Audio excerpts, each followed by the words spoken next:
Okay, hi, I'm Damien. I help a lot of scientists, doctors, very highly intelligent people. I've been kind of doing this for the past 30 years. And one of the things that I have just noticed are some challenges and issues that not only they experience, but I experience as well. And especially when we come across very highly intelligent people. Well, what I want to do today and through these series of conversations is kind of speak to you who is somebody that struggles with a lot of the different types of ambitions in your life. And you may be somebody that is and sees yourself as an academic or somebody who is highly intelligent. I know these are some of the things I have experienced as well. I have over relied too much on my grades, too much relied on my degrees, my academics, and probably most often you were probably told you were the smart one out of the group or you are very intelligent. But the challenge is that often you don't necessarily feel that inside, but in reality, you feel as though you're probably fooling people or they're going to catch on, or maybe they might think that I am not as smart as I say that I am, or even worse is that maybe will people find out the reality is that I don't know. And I think that's the part right there is allowing ourselves to not know. I know I've worked with so many brilliant scientists, so many brilliant doctors, particularly the doctors themselves, is that they've worked so hard to get themselves to a place of loving compassion for their patients. And they're seen and looked up upon not only by their patients, but by society. I mean, society looks upon clinicians and doctors as respectable professions, but that respectability creates a conflict of an identity. And that conflict of identity is often met within our own internal hostility. Now, what does this mean in regards to how somebody performs and is productive? Well, that's the challenge is how do you reconcile who you are inside with who you want to be or be seen as? There's a quote by I think he is a poet and author, James Cooley, who basically says that one of the challenges and problems stems from the fact that it's not who I think I am, it's not who you think I am, it's who I think you think I am.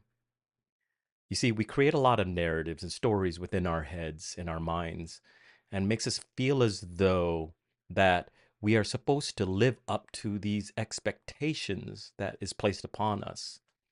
And especially where people that are well-meaning who want to support and help people. We are often told, you are kind, you are nice, you are the good person. But in reality, you may not feel that. You may feel as though you are an imposter to that. You see, this is some of the things that we have to reconcile within our own identities, our egos, the person who we have been telling ourselves for years and years since often we were children. As I have gone through my own journey and have helped a lot of other highly ambitious, scientific, and intellectually minded individuals, there is this part where we worked so much on our minds, we often forget what our heart wants. This is one of the reasons why I want to try to go through and practice kind of speaking extemporaneously in and around this concept of heart-led conversations, heart-led focus, heart-led visions. And that's in essence our visionary leaders, especially when it comes to compassionate, highly intelligent, great people who want to accomplish a lot, but not for themselves, but for the greater good of man, for the greater good of society, for just even for their family or friends. But often we are struggling with that conflict of maybe I'm on this path to do best for myself, but what does that include for you? So again, I'm speaking to you who probably thinks that I want to be a good person. I want to do good by society. I want to do good by my family, my friends, my spouse, my loved ones. But you are constantly struggling with this imposter syndrome within yourself. So, in this series of conversations, I want to be able to present some concepts, some frameworks, if you will, not from just psychological and biological, but even theological and philosophical. There's so many different arrows and concepts out there that can help guide you towards what you want and want to accomplish. But the first things first is that you have to reconcile within yourself that who you are now and who you are yesterday often will not be the person who you will be in the future. But how do you determine who you are in the future is often determined based upon either what we've experienced in the past or what we desire or even fear for the future. And so framing who we are really matters in this personal journey that you go. I often teach and coach a lot of leadership development within academic spheres, in biotech spheres, and entrepreneurial spheres. But these are all lessons that can be applied in general to any human being with a heartbeat. So, what I'm imploring you to do is see leadership development or your own personal development as an introspective work to looking inward, because the intellect is all that is doing is creating concepts or paths to help you to be more than who you are in order to maneuver and manipulate this reality. So I might be talking about some abstract concepts and maybe even philosophical and esoteric systems and processes out there. But in reality, what I want you to do is sit with the words that I speak out and say, maybe this might be me. Maybe he's saying something that may resonate with something deeper within myself to help me to get past my imposter syndromes or my basically the narratives in my head or the voices in my head that says maybe I'm not enough. Maybe they might think that I'm less than. Maybe this life isn't what I had anticipated to be. You see, these are the questions that our intellect, our mind is forcing us to turn back in on ourselves.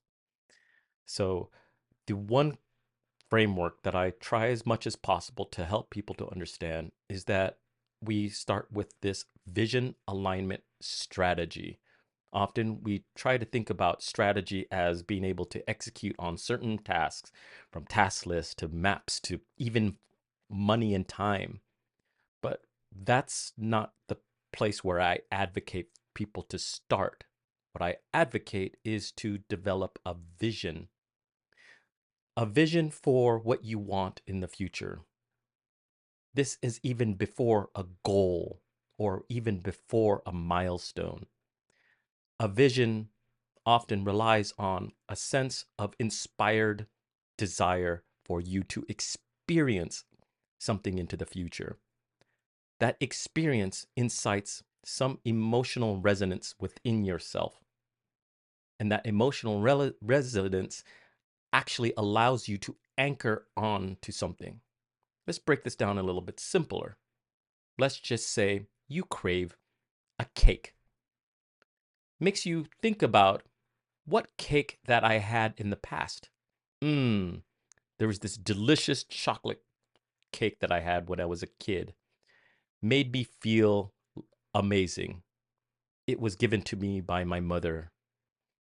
She used to bake it, which was very rich and chocolatey. Allowed us to really experience this as a family. I love the sensations that it brought me. Just even that recollection stimulates your own body and nervous system and emotions to anchor on that.